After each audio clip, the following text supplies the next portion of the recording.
ketamina, o mais rápido e potente tratamento para depressão aprovado pela Anvisa. Atendendo a muitos pedidos, eu vou falar tudo sobre a ketamina e a esketamina que você precisa saber. E esse é um tema muito pedido no canal. Eu vou explicar a farmacologia, o mecanismo de ação da ketamina no seu cérebro e principalmente quando usar, como usar e quando não usar, o que você não deve fazer ou o seu médico não deve fazer, porque pode te colocar em risco.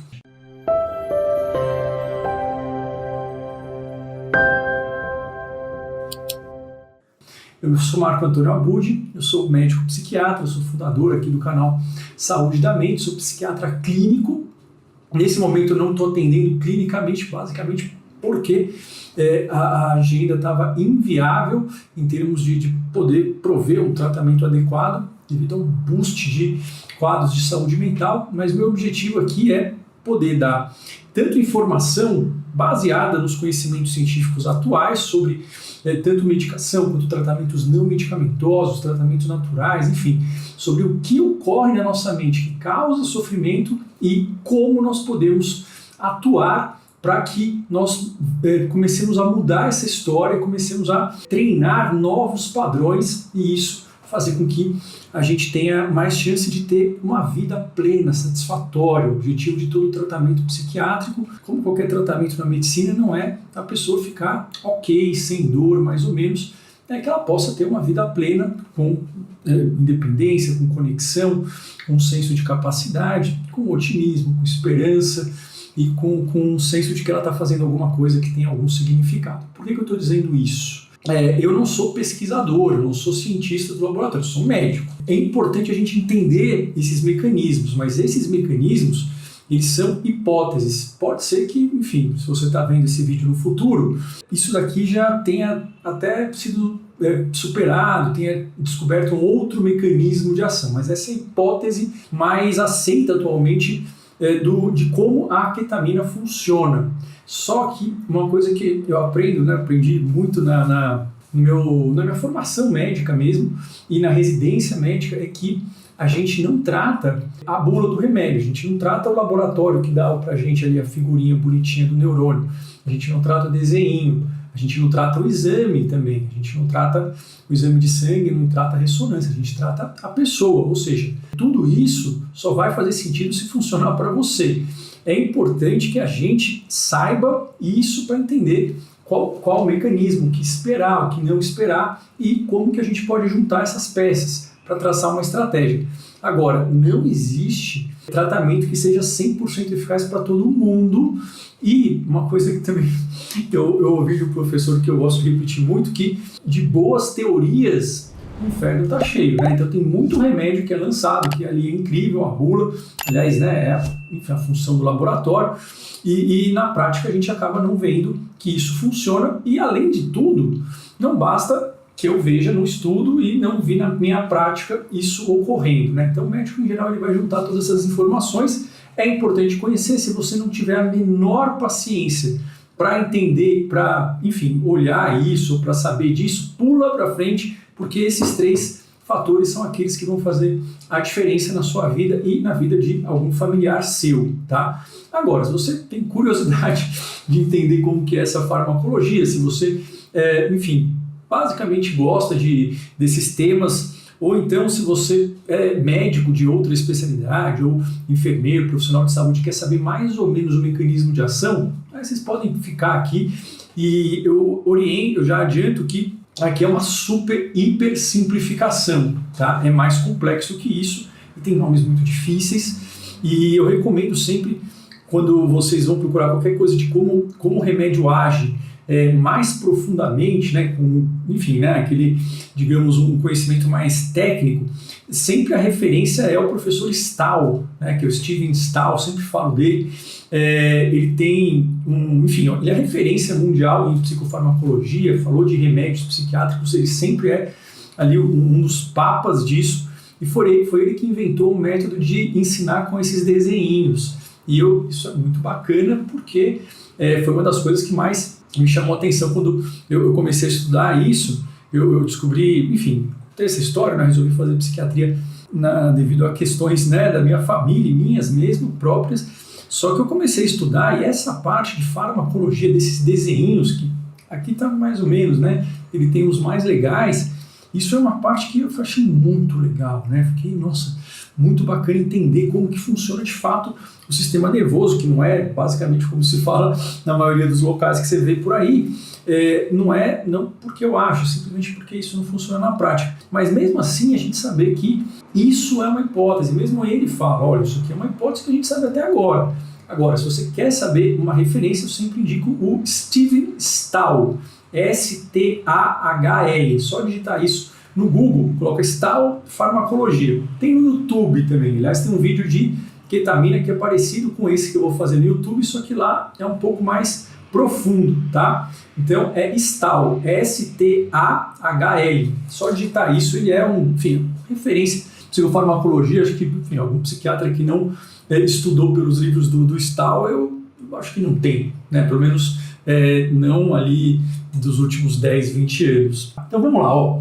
Rapidamente, o que é que acontece para a gente entrar num quadro de depressão, de ansiedade ou um quadro de qualquer transtorno relacionado à saúde mental? O que acontece pelo conhecimento atual? Pelo conhecimento atual, esses quadros são nomes que nós inventamos de padrões de sintomas que se repetem, que atrapalham a vida da pessoa, só que a pessoa não consegue sair deste padrão de pensamentos, de sentimentos e de comportamentos. Ela fica presa num modo só de funcionar que está atrapalhando a vida.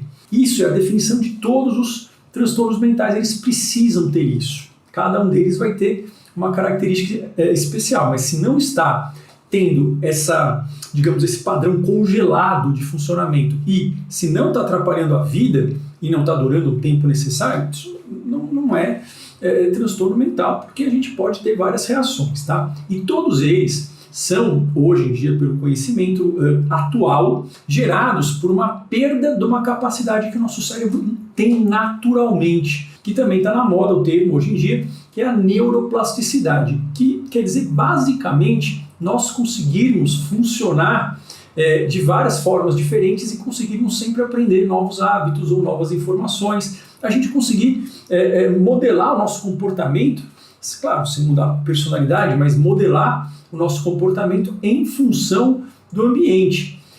Vamos comparar ali mais ou menos como se fosse a marcha de um carro. Eu não entendo nada de carro, mas quando eu aprendi a dirigir, dirigi muito tempo carros com marcha, o que já não ocorre com meu filho, né? E com essa nova geração talvez.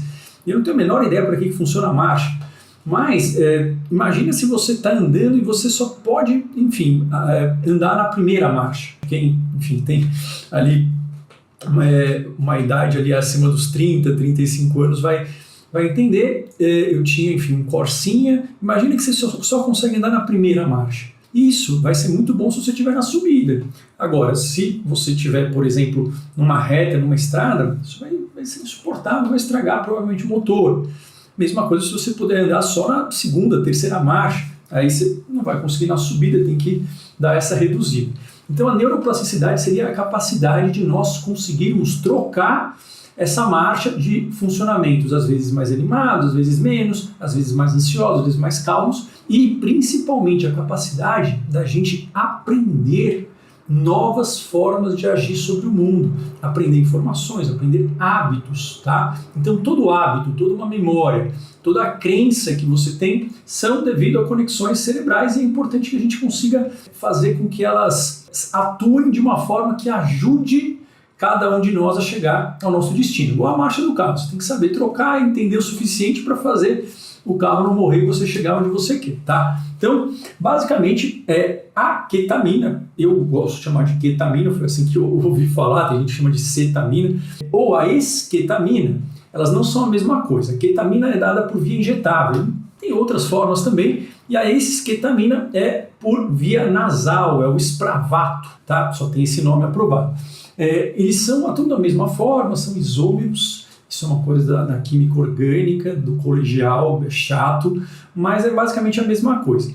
E eles fazem o quê? Basicamente, todo remédio psiquiátrico, todo suplemento, todo alimento que você ingere, todo probiótico, eles vão ter uma única função no tratamento de quadros de saúde mental, que é facilitar a neuroplasticidade, que basicamente é a conexão de novos neurônios. Eles devem facilitar o surgimento de novos neurônios, de novas ligações. É isso, tem que construir novas pontes. Por quê? Porque cada ponte entre um neurônio e o outro é que vai decidir um comportamento, que vai decidir uma sensação, tá? Então todo remédio ele tem essa mesma função. Suplemento, por que Hipéricum, erva de São João, qual é a atuação dela? Favorecer a neuroplasticidade.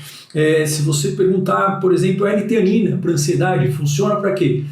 Pode ter vários mecanismos, mas funciona para facilitar a construção de novos caminhos. A química cerebral, ela é um mensageiro, mas ela não é o que importa e que faz a gente mudar. O que muda é a construção de novos caminhos. Então, é como se a química, né, as substâncias químicas fossem ali, como se fossem entregadores de pizza, motoboys ou mensageiros, mas o que importa para a gente conseguir ter ali essas habilidades é a gente ter uma avenida onde haja um bom fluxo, né? Então a gente tem que construir avenidas. Bom, então na depressão está congelado o circuito relacionado ao prazer e à recompensa, uma forma simples, tá?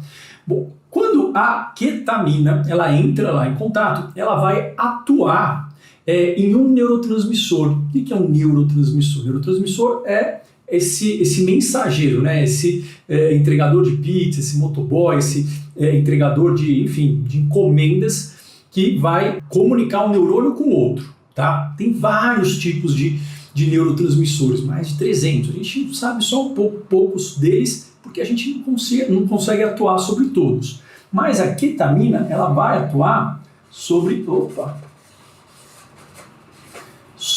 glutamato.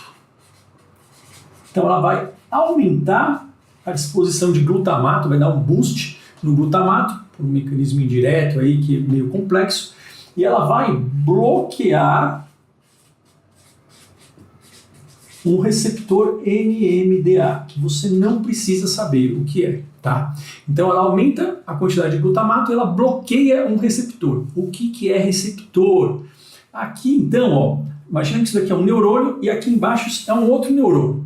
Tá? Então aqui tem a cabeça do neurônio, ele tem um rabinho, tem vários rabinhos, uns são chamados de dendritos, outros de axônio, e aqui é o corpo do neurônio. Tá?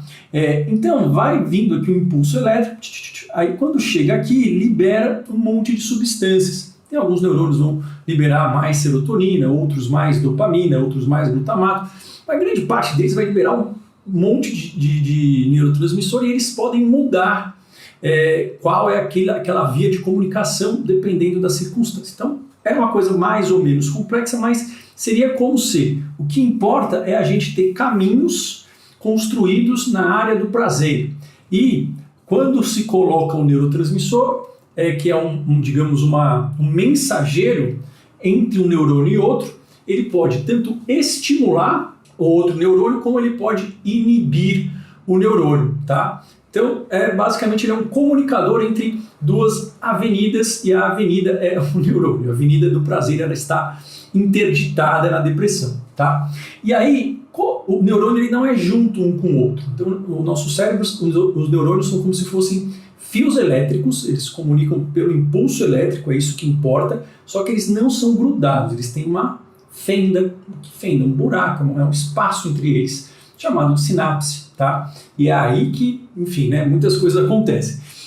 Só que quando chega o impulso elétrico, ele vai dar uma estimulada ali na membrana e vai soltar um neurotransmissor. Aqui nesse caso, esse pretinho aqui, estrelinha, era para ser meio que uma estrela, é o glutamato, tá? Então isso daqui é o glutamato.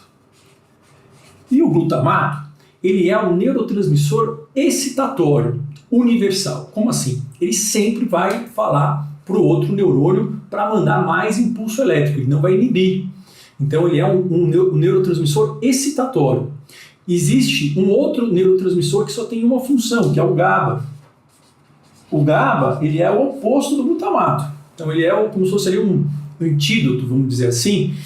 Enquanto o glutamato ele só estimula, o GABA ele só inibe. Então tudo, quando tem GABA, vai fazer o neurônio funcionar mais devagar.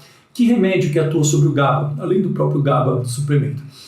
Rivotril, clonazepam, Frontal, alprazolam, no caso midazolam, Lexotan, todos esses benzodiazepínicos, são esses calmantes, tarja preta, o zolpidem, a azopiclona, a exopiclona, que é o Stilnox, o Prisma, todos eles vão atuar aqui, ó, no GABA, desliga, porque às vezes desliga umas áreas do cérebro que não são exatamente o que a gente quer, mas desliga a área relacionada ao alerta, que desliga também áreas relacionadas à concentração. Então, o GABA é universalmente inibitório, o glutamato é universalmente excitatório.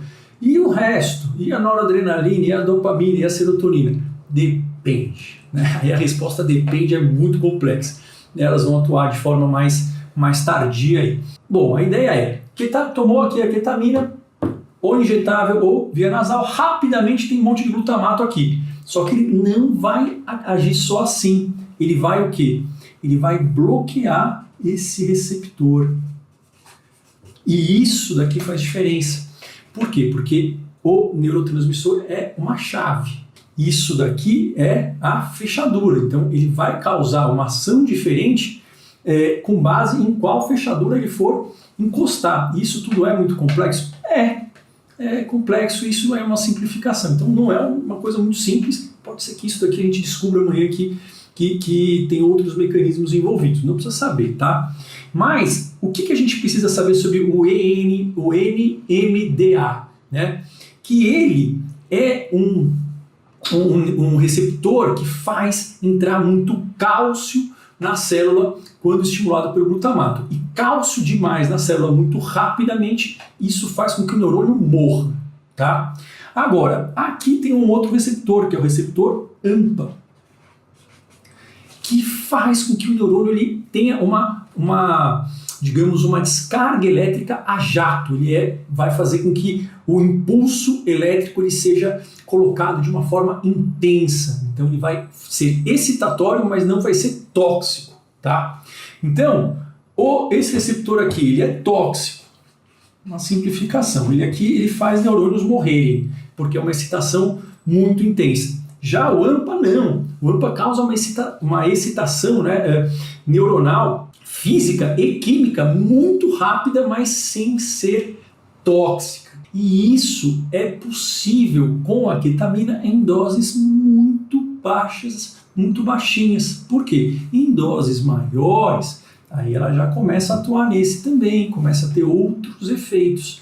Então, em doses baixinhas, ela vai bloquear aqui, esse vai atuar no AMPA. E quando ela atua, vai ter uma série de substâncias aqui que são muito chatas de aprender, e eu também não sei todas elas de cor. Tem uma só que eu lembro o nome, porque tem um nome muito parece de super-herói, né? Que é o mTOR. Mas o que quer dizer isso? Eu não vou entrar nem nessa seara, porque são mensageiros dentro do neurônio, mas o que importa isso para você? Tá? Importa que quando entra o AMPA, isso faz com que ative essa cascata, vem esse mTOR, né? O Thor do super-herói, ele faz com que tenha imediatamente a formação de novas espículas de dendrito, ou seja, cria novas perninhas no neurônio.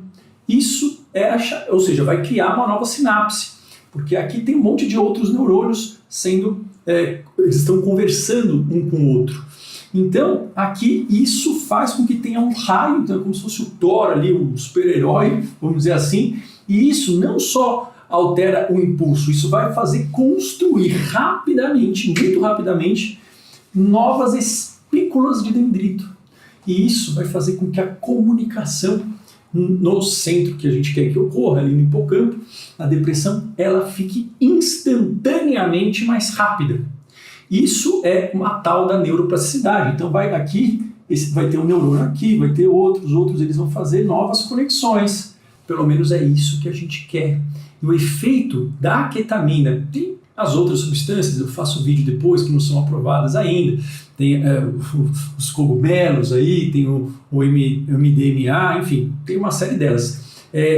Elas vão agir por caminhos um pouco diferentes, mas elas são muito rápidas para estimular essa formação de mini dendritos que vão se ligar a outros neurônios e vão fazer a comunicação ficar mais rápida, vai fazer a comunicação ficar melhor no circuito do prazer, no circuito que tem a ver com a recompensa.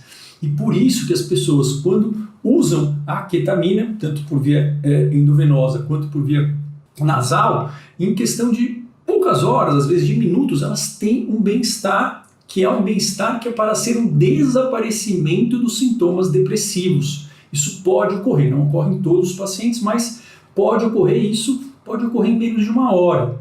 Isso é diferente de você ficar eufórico, tá? Não é que ela vai dar um certo barato ou ela vai causar um prazer muito intenso, porque senão a gente estaria usando ela como uma droga de abuso, que também é usada, né? Uma Special K, uma clubber drug, não sei se ainda é usado, mas eu já, enfim, atendi vários pacientes que eram dependentes de ketamina, e ela é um anestésico também, então ela faz você sedar, e eu atendi já, quando eu estava no HC, na residência, eu dava plantão à distância no segundo ano da residência. Então, segundo ano da residência, lá a gente passa em vários ambulatórios, a gente dá plantão à distância para casos de emergência psiquiátrica que cheguem no pronto-socorro. Aí eles ligam, a gente vai lá. E aí eu lembro da ketamina uma vez que eles ligaram, eu fui lá, e aí eu falei, olha, onde que me chamaram? É num centro cirúrgico. É muito difícil ter, né, um psiquiatra no centro cirúrgico, né? Então eu passava o centro cirúrgico lá no HC, lá no último andar, se não me engano, acho que é o 9º andar, enfim. Mas você tem que se paramentar, tem que colocar uma outra roupa, tem que colocar um propé, a máscara e tal. E isso, pô, por quê? O que será que está acontecendo, né? Nunca fui chamado, nunca nenhum outro psiquiatra foi chamado de centro cirúrgico.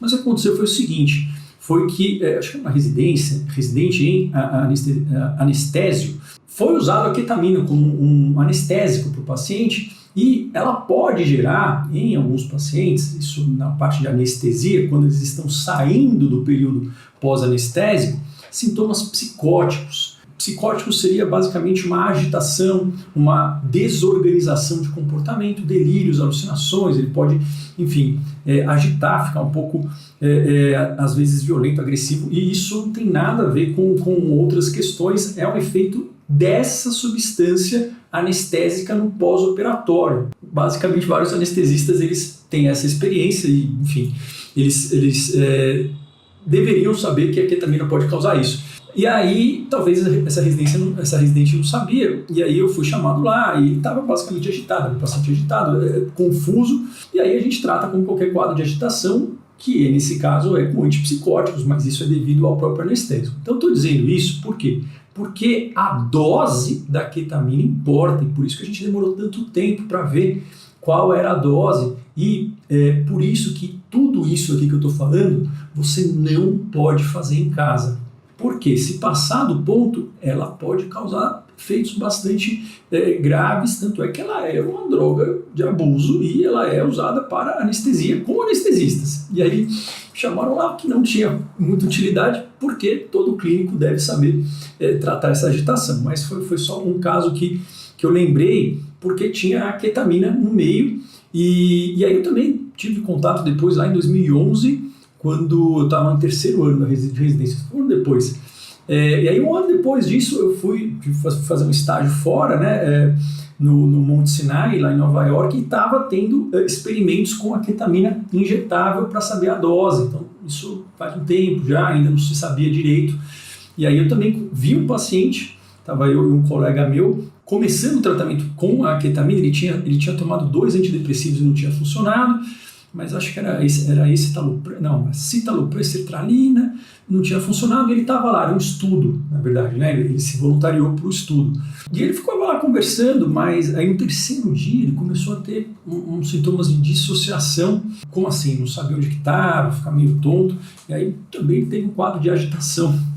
Depois disso, muito parecido com uma agitação do transtorno bipolar, mas tudo isso eu estou contando também porque foi a parte, né, a época onde estava se descobrindo qual é a dose segura, tá? Por isso que são feitos esses testes. Mas eu não estou dizendo aqui que ela não funciona, não, pelo contrário, ela consegue fazer essa formação de uma forma muito rápida, extremamente rápida, e a gente acha hoje em dia que é porque ela estimula esse receptor AMPA.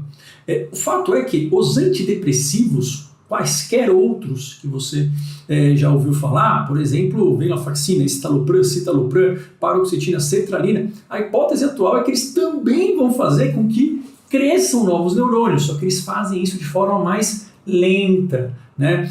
Os outros antidepressivos, provavelmente, eles aumentam o BDNF, que é como se fosse um adubo para o neurônio, né? Então vamos imaginar que aqui são arvorezinhas crescendo, aqui faz como se fosse um boost, cresce na hora. Os antidepressivos, eles aumentam isso, e isso vai fazendo com que cresça ao longo de semanas, tá? Estou dizendo isso também por quê? Porque imagina que isso ocorre e a comunicação aumente muito rapidamente. Uma hora que a gente para de usar isso daqui vai acabar, vai cair. O que a gente quer é como fazer essa comunicação ficar permanente, como fazer com que essa nova ponte, essa nossa avenida, ela fique uma avenida que não caia, né? Não tenha um buraco ali na pista, que seja uma ponte ali bastante segura, com alicerce forte. Ou seja, por que eu estou falando isso? Porque a ketamina, ela é aprovada, ela tem a maior indicação para qual quadro? Para quadros de, a gente chama isso, né, de Treatment Resistant Depression, depressão resistente ao tratamento, e ela também pode ter um efeito agudo, que é rápido, para pensamentos suicidas, então um efeito anti-suicídio. Isso ocorre em todo mundo? Não ocorre em todo mundo, mas essas são as indicações. Então, para que o médico indique para você o tratamento com a ketamina, você precisa ter uma depressão refratária ou resistente ou algum quadro com uma ideação suicida muito agudamente. Só que depois de um tempo o efeito dela vai caindo, e aí o que se estuda é como fazer com que isso se mantenha. Então, normalmente, quando você vai tomar a ketamina, o médico ele vai deixar junto com a ketamina outro remédio para manter isso ao longo do tempo. Normalmente vai fazer isso, se ele não fizer, digamos, muito pouco baseado em evidências, apesar de que tem alguns médicos que fazem, não é totalmente errado, mas meio corajoso. Ou seja, ela serve como um adjuvante. Que outra forma também é feito, e essa teoricamente é a forma mais correta de se usar esses psicodélicos, quaisquer que sejam, você, enquanto estiver no tratamento, você fazer estratégias de fortalecimento de sinapses a longo prazo, que faz com que não só fique ali uma espícula passageira, mas que ela construa outras espículas e que isso cause uma memória permanente, cause um hábito permanente, e aí você, como qualquer hábito, depois que você adquire, você não precisa ficar forçando mais. Como que chama esse tipo de intervenção? Isso se chama terapia cognitivo-comportamental, que basicamente é um treino de forma focada, específica para algumas habilidades, dependendo de cada quadro, e isso é diferente no estresse pós-traumático, diferente na depressão, diferente no TAG, e a ideia é que essas substâncias elas sejam potencializadores de terapia. Por quê? Porque isso, feito de uma forma ali intensa, e aí tem vários protocolos nas primeiras semanas, isso faz com que a pessoa possa construir essa conexão e isso se manter e ela conseguir mudar outros aspectos da vida dela, conseguir conquistar outras coisas, outros relacionamentos, que vai de fato ser aquilo que vai fazer ela ter uma vida plena, uma vida que vale a pena ser vivida, né? A gente não quer que a pessoa só deixe de ficar triste e fique sem fazer nada. Não, a gente quer que a pessoa volte no funcionamento total. Então a ketamina ela dá um boost rápido de neuroplasticidade, ela faz a formação de novas espículas de dendrito, só que para a gente fazer com que isso fique permanente, seria assim, interessantíssimo fazer junto com um esquema de intervenção cognitivo-comportamental. Isso, enfim, tem para vários quadros um diferente, enquanto você está usando, e isso provavelmente vai fazer com que você consiga ter resultados mais rápidos. Então, o que é indicado, sugerido, é que isso seja feito como um assistente de terapia.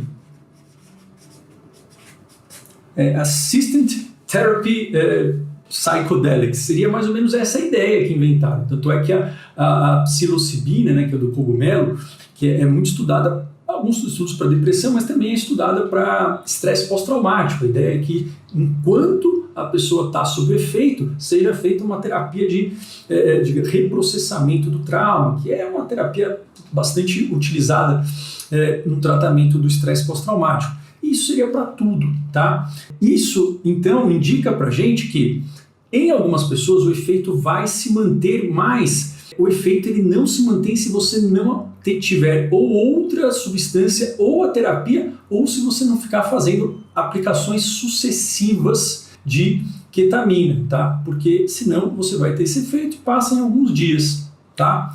Então, quando você vai usar é quando você é resistente a 2 ou mais tratamentos e tratamentos que atuem em vias diferentes. Por exemplo, se você toma paroxetina e sertralina, são 2 antidepressivos que agem na via da serotonina. Basicamente uma ação muito parecida, que não funcionou. Isso alguns autores podem considerar, mas assim, o senso comum é que tente outro mecanismo junto, né? Ou mude a classe farmacêutica ou acrescente uma intervenção não medicamentosa, cuja maior efetividade são relacionadas a essas terapias cognitivo-comportamentais, lembrando que terapia cognitivo-comportamental é uma musculação para o cérebro para criar novos neurônios. É basicamente um treino de neuroplasticidade cientificamente comprovado. E que treino de neuroplasticidade que seja rápido, que faça com que a pessoa aprenda e nunca mais esqueça, isso não existe, tá? O que ocorre é que, mesmo aqui, precisa de um tempo, mas é um tempo muito mais curto do que uma terapia tradicional, que normalmente também não é um tempo muito longo, né? Para a gente aprender mais ou menos um hábito, varia muito, mas uma média de 66 dias, que não tem nada a ver com o que vocês já ouviram, que é o tempo mais ou menos com que uma terapia teoricamente deveria funcionar. Seria um tempo maior do que os antidepressivos funcionariam, eles funcionariam em 6 semanas, e aqui o objetivo é acelerar, tá? Mas tudo que você digitar na internet, colocar treino de neuroplasticidade para ansiedade, isso tem que ser a TCC, tem que estar escrito isso e tem que ser mais ou menos ali umas 4 a 8 semanas para funcionar. Qualquer outra coisa é mentira, saia fora dessa, porque não existe treino de neuroplasticidade. A neuroplasticidade é uma característica que foi descoberta, nós sempre temos, e tudo isso que a gente faz é para facilitar a neuroplasticidade. Então, se de fato alguém falar algo muito diferente, é basicamente algo motivado pelo marketing. Então, a ideia é que você faça, ou se você usou 2 tratamentos de primeira linha diferentes, ou se você tem um quadro de pensamento suicida agudo, que ela pode atuar até que os outros tratamentos funcionem, e o ideal é que você faça assistido a uma terapia, e se não, você terá que fazer, normalmente se faz junto com um outro antidepressivo ou com um estabilizador de humor. Muito raro usar a ketamina sozinho, tá? Então, ela não se o seu objetivo é parar de tomar todos os remédios, usar a ketamina e ficar sem depressão o resto da vida, eu gostaria que isso pudesse ocorrer, mas isso não é o que se observa e não é o que eu aconselharia você a ter como expectativa. Eu digo isso porque ninguém sabe o futuro, mas assim, se eu fosse apostar, isso é tão certo como tudo que sobe e desce. Se você tem essa expectativa não ocorre. Você vai ter que manter um antidepressivo, um estabilizador do humor, se for algo relacionado ao espectro bipolar, ou fazer esse trabalho de terapia junto intensamente com as aplicações de ketamina, tá bom? Então isso só para você ter essa visão, senão a gente acha que é uma coisa mágica, coisas mágicas não existem, mas funciona rápido. Mas também tem o quê? Tem efeitos colaterais. Então, quem que não pode fazer isso? Então, quem tem algum problema cardíaco ou algum problema relacionado ao sistema vascular, algum problema de pressão, né? Problema cardiovascular, tem que ser com muito cuidado. Por quê? Porque um dos efeitos colaterais da ketamina é o que é aumentar a pressão no momento em que se está usando. Por isso que se deve usar, né, aplicar e ficar o quê? 2 horas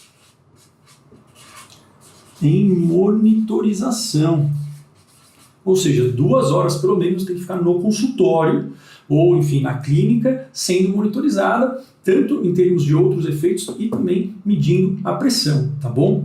O que ela pode causar mais de efeito colateral? Então, de efeito colateral, como vários outros remédios causam, ela pode causar enjoo, náusea, vômito, isso, uma série de remédios pode causar principalmente no início. Ela pode causar esse aumento de pressão, que seria aquilo que a gente tem que monitorizar mais de perto, e ela pode causar sintomas de sair da realidade. Por exemplo, uma despersonalização, a sensação que você sai do seu corpo, ou uma desrealização, sentir que as coisas não são reais.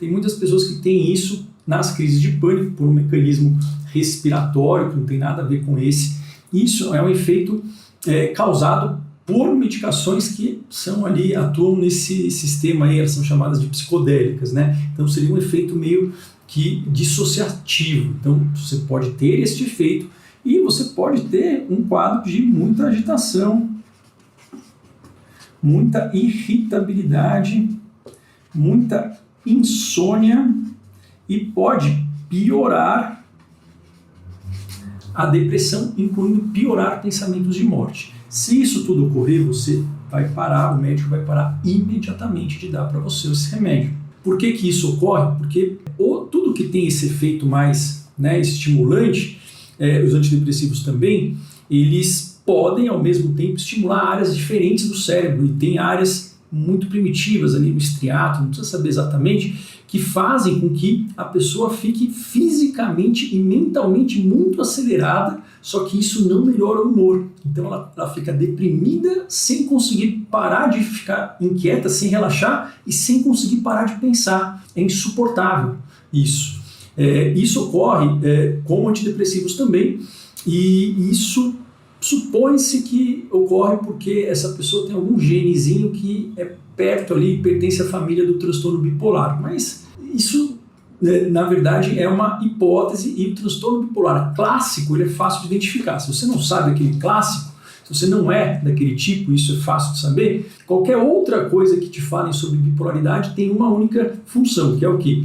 Você pode ficar com pensamento acelerado, com uma depressão agitada e com uma depressão que fica com uma sensação de desespero se você tomar um estimulante. É para isso que serve o nome, tá? Se isso ocorrer, quer dizer que assim, para de dar, aí provavelmente ele vai dar um estabilizador de humor, pode até tentar de novo, pode ou não. Então, isso aqui é importante entender que medir a pressão, 2 horas ficar lá no consultório, e se você começar a sair da realidade, ficou agitado, irritado, pensamentos muito rápidos, ou piora da depressão, parou imediatamente, tá? Bom, como que se usa? Tem vários protocolos, tá? O mais utilizado seria o intranasal, mais prático, não é barato, né? É caro, mas normalmente se começa com 1 ou 2 vezes por semana, uma dose lá no consultório de normalmente 56 miligramas de Spravato. Precisa saber isso? Não, só precisa saber, o médico ele começa primeiro com uma dose teste. Aí, se você não tiver nenhum tipo de reação dessa, ele vai manter por 4 semanas essas aplicações 2 vezes por semana. Então, não é uma vez só e acabou, né? A ideia é que aqui a gente possa fazer outras estratégias para tentar fortalecer essa sinapse. Então, faz um teste ali, 1 ou 2 vezes, normalmente com essa dose. Opa, não passou mal? Aí vai manter 4 semanas fazendo essa aplicação 2 vezes por semana. E algumas pessoas variam a dose, aumentam, outras não, tá? O que é importante? Se nas 2 primeiras semanas, ou seja, nessas 2 primeiras, você não melhorar, e o que é não melhorar? Você tem que ter uma melhora pelo menos de 20%. 20% é um chute, é uma coisa objetiva, é uma escala, né? Não é como se fosse de 0 a 10. Imagina que 10 é como você estava, 0 é, enfim, sem depressão nenhuma. Se houve uma variação ali pelo menos de 2 pontos, ali de 10 para 8. Ou seja, se você notou que teve alguma melhora, pelo menos de 20%, ou o médico notou depois de 2 semanas. Se não tiver essa melhora, aí a gente suspende também. Por quê? Porque isso aqui é para agir rápido. Se em 2 semanas não teve melhora nenhuma, quer dizer que não funcionou, não sabemos exatamente por quê, porque os mecanismos eles vão sendo conhecidos e tem várias outras questões individuais. Então, isso aqui é interessantíssimo porque isso já evita você de ficar gastando um dinheiro a mais caso não funcione. Mas se funcionar, depois dessas 4 semanas, você pode manter uma aplicação a cada 1 ou 2 semanas. Por quanto tempo? Não sabemos.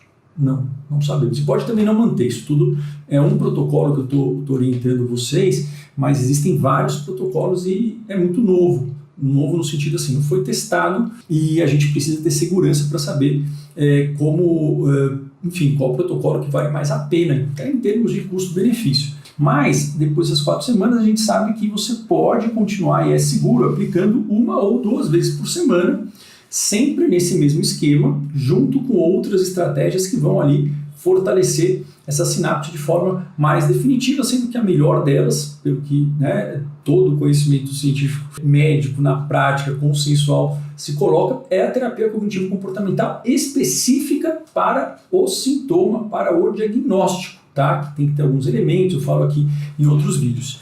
Você pode fazer junto meditação, pode fazer exercício, pode ter conexões sociais, deve, tudo isso ajuda muito, tá? Mas todos esses fatores, eles têm uma chance de causar uma melhora e de prevenir que você tenha novas recaídas muito menor do que fazer essas estratégias, porque elas são mais sistematizadas, como se fosse uma musculação.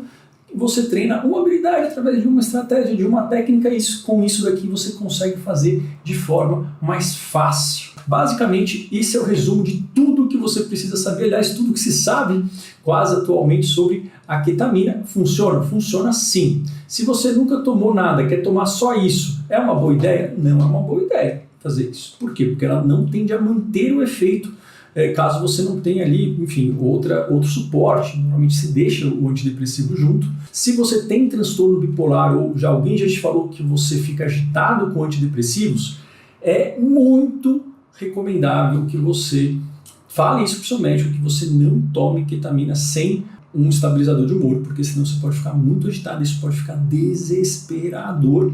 Mas pode ser que isso funcione. Para quem funciona, quem de fato tem uma boa resposta, é bem indicado, isso muda a vida, a pessoa tem uma recuperação muito rápida. E para proteger de ideação suicida também, isso é realmente algo bastante revolucionário nesse aspecto. Mas não é todo mundo que melhora, pode ser que melhore ou não, você descobre isso em 2 semanas. E teve esses sintomas, para de tomar.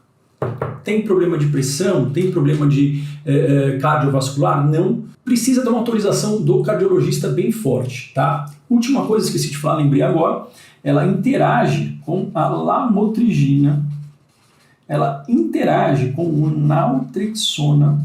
Você não pode tomar um inibidor seletivo da monoaminoxidase, mas isso é mais velho, que a gente não usa mais, mas assim, o que basicamente tem no Brasil é o Parnat, né? Então o Parnat não pode tomar junto, mas isso basicamente ele não pode tomar junto com nada. Mas a lamotrigina, o naltrexona às vezes tem algumas fórmulas para emagrecer, junto com a bupropiona, às vezes tem, enfim, utilizado para dependência de álcool, para controlar impulso. Então tem uma interação ali farmacológica, então isso não pode ocorrer. E a ideia é que você também não use junto com benzodiazepínicos, que são quais? Rivotril, Frontal, Midazolam, Lorazepam, o Ocadil, que é o Cloxazolam, que saiu de linha, o Nitrazepam. Por quê? Porque aí você vai estar aqui bagunçando a questão do glutamato e do GABA. É algo que pode deixar o efeito mais imprevisível, não faz sentido, tá? Eu estou dizendo isso, mas isso o médico tem que orientar, e boas clínicas médicas elas sabem fazer tudo isso. Mas eu estou dizendo para você porque muita gente, às vezes, infelizmente, isso eu sei que eu atendi no consultório, tem muitos médicos que eles acabam fazendo esquemas diferentes e às vezes aplicando ali, enfim,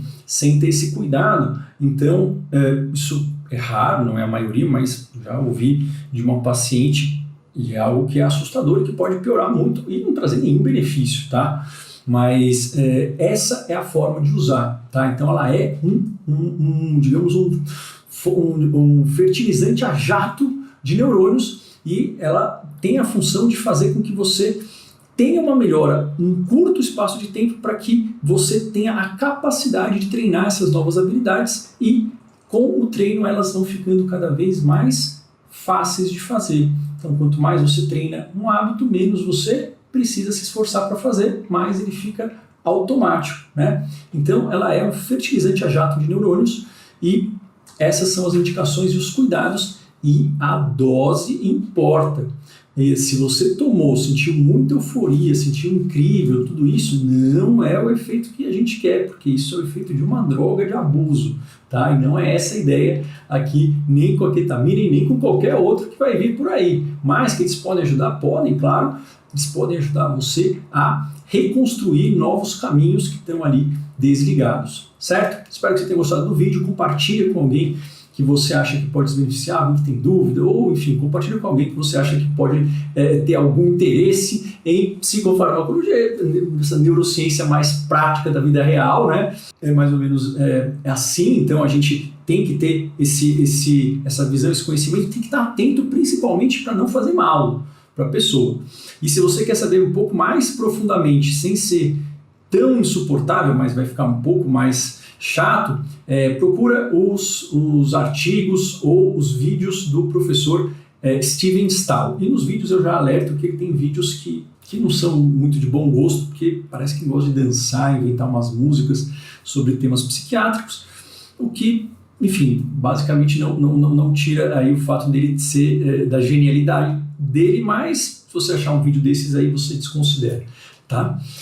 Espero que isso tenha esclarecido e saber que esses quadros e os tratamentos, eles são, têm essa função de serem fertilizantes. E se o seu tratamento não está funcionando por mais de 4, 8 semanas, ou se funcionou no começo, depois você começou a ficar pior com esses sintomas, quer dizer o quê? Quer dizer que o médico tem que trocar. Por quê? Porque não é para você ficar tomando remédio que não funciona, não ficou bem, ou não é para você tomar um remédio que ficou bem e depois começou a ficar agitado e pior da depressão, mais cansado. Não, isso tem que trocar, ou tem que retirar gradualmente essa medicação, porque ela não está te ajudando, ela está deixando você acelerado e deprimido ao mesmo tempo, que é o pior cenário possível em termos de sofrimento mental. Tá? Muita coisa? Muita coisa. Mas remédios, eles têm que ter um objetivo, tem que ter um plano. E sempre pergunta para o seu médico, olha, o que você quer, qual é o sintoma que tem que melhorar? Ele tem que falar, olha, tem que melhorar a angústia, tem que melhorar pensamentos, tem que melhorar, enfim, algum sintoma físico. Qual é o sintoma, em quanto tempo e qual é o efeito colateral e em que momento que eu tenho que parar, qual que seria ali um alarme de risco. Isso tudo é importantíssimo que esteja claro, escrito, de preferência, né, de forma legível, quando você receber qualquer remédio. Por quê? Porque remédio que não funciona causa 2 problemas, que é você ainda fica ruim, às vezes você pode ficar pior da depressão e com efeitos colaterais, tá? E isso acontece na maioria das pessoas que já tomou 200 antidepressivos e não melhorou. Isso quer dizer o quê? Que há esperança, mas também quer dizer que provavelmente você vai ter que fazer um ajuste medicamentoso junto com outras estratégias. Pode ser até que você nem precise de antidepressivo. Tem muitas pessoas que pioram com o antidepressivo e que nem precisariam começar a tomar. Infelizmente, temos outras medicações de outras classes, ou não precisariam tomar medicação nenhuma, caso, por exemplo, fizessem estratégias não medicamentosas. Então, o que eu digo é que o antidepressivo pode piorar a depressão, porque basicamente eles não foram feitos para isso. Eles podem fazer a depressão ficar uma depressão irritada, acelerada, agitada e com pensamentos ruins que não param. Esses são sinais de que talvez seja uma ideia excepcionalmente interessante para o seu médico considerar, trocar, tirar gradualmente o antidepressivo, talvez tenha que associar algum estabilizador de humor no começo ou não, e fazer tratamentos não medicamentosos. Mas isso, no fundo, é uma boa notícia. Por quê? Porque se eu estou te dizendo que tudo isso é complexo, você não precisa entender, e por isso que eu faço várias lives, mas isso é importante você rever e saber o que você tem que perguntar para o seu médico, isso é uma boa notícia. Por quê? Porque se você tomou 6 antidepressivos e não melhorou, quer dizer que na verdade você fez uma estratégia só de tratamento, e temos várias. Então existe esperança. A gente não precisa chegar lá rápido, o que a gente precisa é sentir que a gente está no caminho certo, tá bom? Pessoal, o vídeo ficou ali mais ali, denso em termos de conteúdos farmacológicos, que é um tema que eu gosto, mas é um tema que não é tão simples. Isso daqui é uma simplificação, mas isso daqui esclarece todo o conhecimento atual sobre a ketamina que você precisa saber. Forte abraço, até o próximo vídeo.